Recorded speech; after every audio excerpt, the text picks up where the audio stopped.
चाहती तो बहुत कुछ परिवर्तन ला सकती थी, लेकिन महज चुनावी भाषणों में बातें बोलना और सत्ता में बैठने के बाद अपनी आंख बंद कर लेना इस बात को दिखाता है कि कोई अनावश्यक दबाव सरकार के ऊपर होगा, क्योंकि पुनर्गठन करने में, उसको रीऑर्गेनाइज करने में, उसमें कुछ चेंजेस लाने में या उनके वर्किंग को बदलने में सरकार बिना समय खोए काम कर सकती थी, लेकिन जानबूझ के इसको लटकाया गया।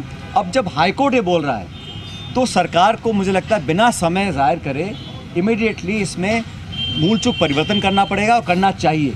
सब चीज़ों में जो मेंबर सिलेक्ट होते हैं, कौन करता है, कैसे करता है, कोई मापदंड हो, कोई क्राइटेरिया हो। सिर्फ लोगों को संतुष्ट करने के लिए वर्ग, जाति, समाज और प्रांत के अलग अलग लोगों को ऑब्लाइज करने के लिए हम नियुक्तियाँ करेंगे तो वो गुणवत्ता में बहुत कॉम्प्रोमाइज़ हम लोग करते हैं।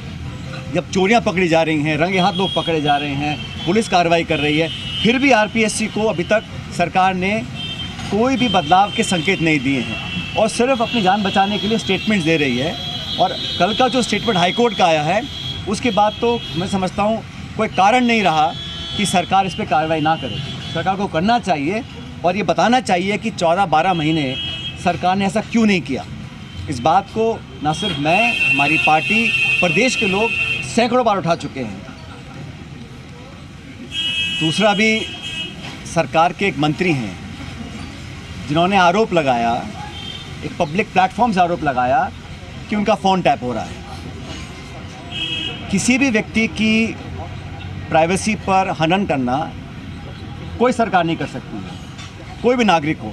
और जब वो नागरिक शपथ लिया हुआ सरकार का एक मंत्री हो और पब्लिक प्लेटफॉर्म से बोल रहे हों और सरकार कोई जवाब नहीं दे रही है, क्योंकि एक कलेक्टिव लीडरशिप होती है। सरकार का मंत्री सरकार का नुमाइंदा है, तो एक तरह से सरकार खुद बोल रही है और वो खुद कह रहे हैं कि मेरा फ़ोन टैप हुआ।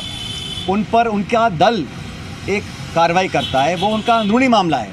भारतीय जनता पार्टी का एक संगठन है, उस संगठन में वो किसको नोटिस देते हैं, क्या कार्रवाई करते हैं, ये उनका निजी मामला है, मैं उस पर नहीं जाना चाहता हूँ। लेकिन पब्लिक लाइफ में सरकार के एक मंत्री जो आज भी मंत्री हैं वो एक क्लेम करते हैं और कहते प्रमाण मेरे पास है और सरकार कोई जवाब नहीं दे रही। सदन के अंदर सरकार को जवाब देना चाहिए। पूरा प्रदेश और पूरा देश जानना चाहता है कि एक जिम्मेदार व्यक्ति जो आपकी सरकार के मंत्री हैं वो ये आरोप लगा रहे हैं कि उनके साथ उनका फ़ोन टैप हो रहा है और सरकार के पास जवाब कोई नहीं है। सिर्फ उनका संगठन कार्रवाई करके जवाब पूछ रहा है कि आपने ऐसा क्यों बोला गया। कोई आम नागरिक बोलता, कोई उनके दल का कार्यकर्ता बोलता, मैं समझ सकता हूँ, लेकिन सरकार का एक मंत्री, और ये मजाक बना रखा है। वो इस्तीफ़ा दिए बैठे हैं, उनका इस्तीफ़ा एक्सेप्ट नहीं हो रहा, वो कुछ स्टेटमेंट देते हैं, मंत्री होने के नाते कहते हैं मेरा फ़ोन टैप हो रहा है, तो संगठन कार्रवाई कर रहा है। फिर उनका जवाब पता नहीं उन्होंने जवाब क्या दिया होगा, लेकिन मैं मानता हूँ ये मजाक बना हुआ है। लगभग 1 साल हो गया। किसी व्यक्ति को पार्टी में काम करने का अधिकार है, लेकिन जब वो मंत्री बन जाते हैं तो अलग जिम्मेदारी होती है। और एक कलेक्टिव लीडरशिप में every minister is speaking for the government. जो स्टेटमेंट उनका आया है उस दिन फ़ोन टैपिंग का, वो सरकार का स्टेटमेंट है। सरकार में बैठा मंत्री खुद कह रहा है मेरा फ़ोन टैप हो रहा है और सरकार मजाक बना रखा है।